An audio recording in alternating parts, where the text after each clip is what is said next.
தேவப்பிள்ளை, உன் அழிவின் பாதையை நோக்கி போகாதே. வேதம் இப்படியாக சொல்லுகிறது. யாக்கோபின் புஸ்தகம் 1ஆம் அதிகாரம் 14வது வசனம்.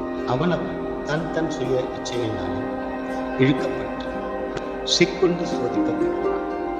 சிம்சன் அவருடைய தரிசனத்தை உணர்ந்தவனாய் வாழ்ந்தான். ஆனால் அவன் சுய இச்சையினாலே தரிசனத்தை இழந்தான். அவனுடைய பாவம் அவனை ஒட்டி கொண்டது. மரணம் அவனை ஏற்றுக்கொண்டது.